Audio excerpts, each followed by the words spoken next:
Chantez en voix de tête pour vous, messieurs. La symbolique qui vous empêche d'y parvenir. Bonjour à tous et à tous, je suis absolument ravie de vous retrouver pour cette nouvelle vidéo. Bienvenue à toi si tu es nouveau sur ma chaîne, tu vas retrouver une quantité de vidéos sur la voix, le développement personnel, du mindset, plein de choses autour de la voix pour vraiment créer ta réussite. Donc si c'est quelque chose qui t'intéresse et que tu as envie de suivre, évidemment, abonne-toi et actionne la cloche. Je me présente rapidement, je m'appelle Elena Hurstel et je suis votre coach vocal depuis 2013 pour faire de votre voix votre allié numéro 1. J'ai le plaisir, l'immense plaisir de vous retrouver pour cette vidéo aujourd'hui dans un cadre absolument incroyable puisque je suis en session de voyage coaching en Italie. 13 femmes m'ont fait confiance pour leur réussite, mais pour investir dans leur voix. Elles ont compris qu'il fallait investir en elles-mêmes pour être maîtres de leur propre réussite. Donc j'ai le plaisir de les accueillir ici, une par une, pour des sessions intensives de travail sur leur développement personnel et sur leur voix, ici, en Italie, au bord de la mer. Si c'est quelque chose qui t'intéresse, dans la description, tu trouveras mon adresse email. N'hésite pas à me contacter pour prendre ta place pour les prochaines sessions. La voix de tête pour les hommes, la symbolique qui vous empêche d'y parvenir. Allez, c'est parti, on rentre dans le vif du sujet. Allez me chercher de quoi noter, un papier, un stylo, parce que croyez-moi, vous allez en avoir besoin. Déjà pour commencer, c'est quoi la voix de tête? Alors j'en ai fait plusieurs vidéos de la voix de tête, donc évidemment, en complément avec la vidéo d'aujourd'hui, je vous mets les autres vidéos juste ici. La voix de tête, c'est simplement une densité de la corde vocale et une densité acoustique, si je peux dire, qui est complètement relâchée, voire nulle. Il n'y a pas d'énergie, il n'y a pas beaucoup de choses dans le son, c'est un peu un son plat, un son voilà, qui va être très léger en fin de compte. Attention, il peut être très très fort dans les aigus. Si j'entends les grandes chanteuses de classique, par exemple, les grandes sopranos lyriques, etc., certaines d'entre elles, attention pas toutes, certaines d'entre elles sont sur ce qu'on pourrait appeler une voix de tête. Donc voilà, on peut être très fort en voix de tête, la seule chose qui va différer, c'est la densité. On n'aura pas un son plein, si je peux dire ça comme ça. Il faut donc comprendre que la densité, que ce soit pour une voix de tête, une voix de poitrine, une voix mixte, enfin bref, tous les termes que peut-être vous avez déjà entendus, va principalement se gérer au niveau de la corde vocale. La corde vocale, rappelez-vous, est un muscle qui se trouve dans votre gorge, vous en avez exactement deux dans ce sens-là. Ça fait comme ça. Au niveau de la pomme d'Adam, elle se trouve juste derrière. Les cordes vocales vont donc simplement s'accoler, elles vont vibrer grâce à l'air qui arrive des poumons et créer ce qu'on appelle un son, donc la voix. Il existe plusieurs manières pour les cordes vocales de pouvoir s'accoler. Nous, aujourd'hui, on va simplement s'intéresser à la densité, c'est-à-dire à l'épaisseur de la corde. La corde vocale est un muscle. La corde vocale peut donc être épaisse, le muscle est contracté, ou alors elle peut être fine. Là, il faudrait que j'enlève tous mes doigts. Là, c'est pas possible. Mais la corde vocale va donc du coup s'accoler uniquement sur le haut et c'est ce qui va créer ce qu'on appelle la voix de tête. La voix de tête, c'est donc un accolement des cordes vocales uniquement sur la membrane, si je peux dire, et un accolement qui n'investit pas le muscle en entier de la corde vocale. C'est une position que vous allez retrouver quand vous êtes enfant. Les enfants, ils ont des voix un peu légères et les enfants, en fait, ils n'ont pas encore de muscle de corde vocale. Le muscle de la corde vocale va arriver à un moment stratégique. Et c'est là, évidemment, que j'en viens à cette fameuse symbolique, messieurs, la mue. Pendant la mue, on entend cette espèce de phénomène qu'on entend chez nos amis autrichiens, qu'on va appeler le yodel. Oh, oh, oh. Alors, c'est pas aussi joli que ça. Je vous l'accorde, même si moi c'était pas très joli, mais on va entendre ce fameux phénomène où vous allez avoir votre voix de petit garçon et d'un coup la voix un peu plus adolescent et ça va un peu faire ça de temps en temps. On a donc une bascule de densité de la corde à ce moment-là, au moment de la mue. Vous vous en doutez donc, c'est un espèce de petit traumatisme de manière inconsciente qui va pas forcément vous aider, que ça soit physiologiquement, que ça soit mentalement, psychologiquement, enfin bref, sur tous les tableaux, à retrouver votre voix de tête. Et donc très souvent, je me retrouve en face d'hommes qui me disent « Moi, la voix de tête, ça fonctionne pas, j'arrive pas à la trouver. » Il y a quelque chose de l'ordre un petit peu, alors attention, je mets des gros guillemets là-dessus, mais du trauma de la mue, parce que c'est jamais un super passage pour les garçons, et je pense, s'il y a des parents qui me regardent, faites accompagner vos enfants, vos petits garçons, faites-les accompagner pendant la mue par un coach vocal parce que vraiment, ça peut éviter plein de blocages ensuite à l'âge adulte, donc vraiment c'est un conseil. N'hésitez pas à liker cette vidéo si elle vous plaît, mais surtout si elle vous apprend quelque chose. Donc la mue, c'est vraiment pas un endroit très facile de votre parcours de messieurs, et donc je pense que voilà, ça peut créer vraiment des blocages au niveau mécanique, tout comme au niveau symbolique au final. Et je pense que tant qu'on n'a pas réalisé ça, il va vraiment y avoir quelque chose de coincé. En plus de ça, évidemment, il y a tout un truc, il y a eu toute une industrie du monde classique, du monde du chant classique, qui... Alors, ça va pas être le moment le plus cool de la vidéo, mais bon, faut que je le dise quand même, qui a sponsorisé, on va dire ça comme ça, les castrats. Qu'est-ce que c'est les castrats? C'était des chanteurs, des petits chanteurs, donc des hommes, des jeunes hommes, qui avaient une voix absolument incroyable dans les aigus, très cristallines, appelons-la falsetto, et qui du coup, arrivaient à la mue, ça devenait compliqué. Et pour continuer à travailler sur le monde et dans le joyeux monde du chant lyrique, évidemment, je mets des grandes parenthèses, des grands guillemets, tout ce que vous voulez autour de ça, j'en fais une petite histoire, mais c'est quand même ce qui s'est passé.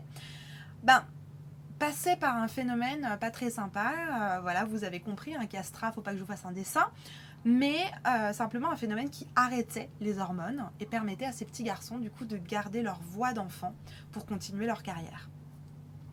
Mettez tout ça un petit peu bout à bout, ça fait une histoire pas très sympa quoi. Entre la mue, tout cet héritage culturel des castrats, bon, même si peut-être c'est quelque chose, vous n'aviez absolument aucune idée que ça existait, il y a quand même une espèce d'ambiance planante qui va forcément pas vraiment vous aider à chanter en voix de tête. Donc messieurs, si c'est quelque chose que vous n'arrivez pas à faire, c'est ok, c'est normal et encore une fois, ça se travaille.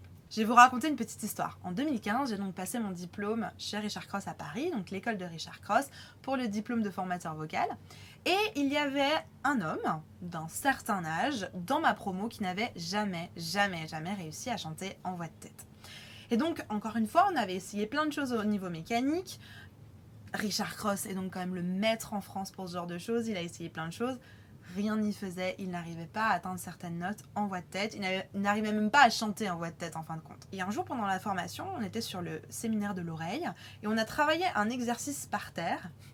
Ça paraît un peu étrange quand on en parle comme ça. Et on était en position fœtus, par terre.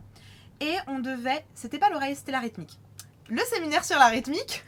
Et donc, on était par terre en position fœtus. Et on devait simplement, sur des pulsations données, simplement lever les bras en l'air et faire un wouh, wouh à partir de la position fœtus par terre. Ça paraît bizarre. Petite parenthèse, mais je vous assure, c'était super efficace. Et Richard, évidemment, de gros bisous si tu passes par ici. Et ce qui s'est passé, c'est que donc cet homme de la promo s'est mis dans sa position fœtale et a commencé à faire les fameux wouh, qui donc évidemment était en falsetto en voix de tête. Il commence à faire ça et là d'un coup il se lève et dit ça y est, j'ai réussi. Et donc on était tous là comme ça, mais qu'est-ce qui s'est donc passé pour que tout d'un coup ça fonctionne? Il n'y avait rien dans cet exercice qui était fait pour débloquer de la voix de tête chez lui. Et en fait, Richard Cross lui a posé la question et dit mais qu'est-ce que tu penses que ça a réveillé chez toi? Et à ce moment-là, il nous a tous confié qu'il était né avec le cordon autour du cou. Et ça a été hyper intéressant de se rendre compte qu'en fait, il avait pas crié en fait en arrivant dans ce monde. Et du coup, il y avait un blocage, quelque chose qui s'était un petit peu resserré au niveau symbolique et même peut-être au niveau mécanique dans tout ce qui était cette voix de tête, puisqu'évidemment, le premier cri qu'on pousse en arrivant, c'est un cri sans densité, donc c'est un cri en voix de tête. Et donc tout s'était un petit peu coincé à partir de là. Et le fait de reprendre cette position fœtale et de crier comme ça, ça avait marché.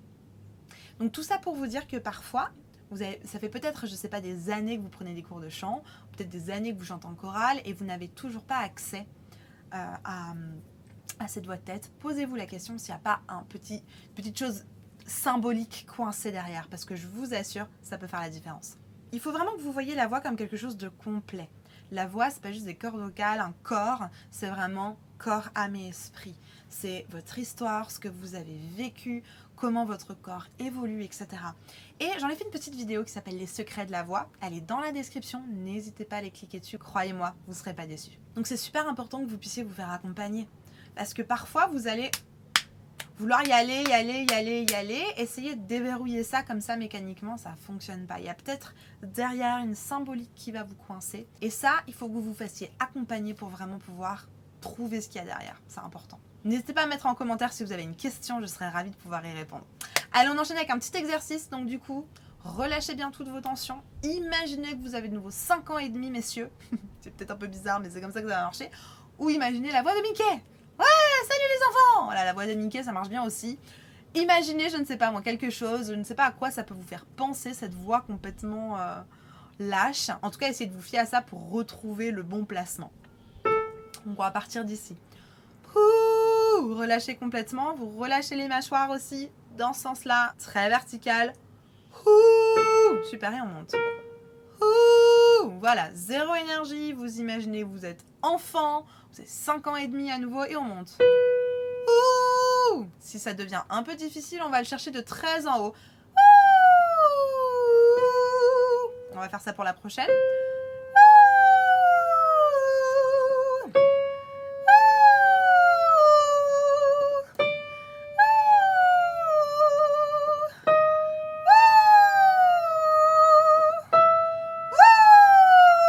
Et un dernier.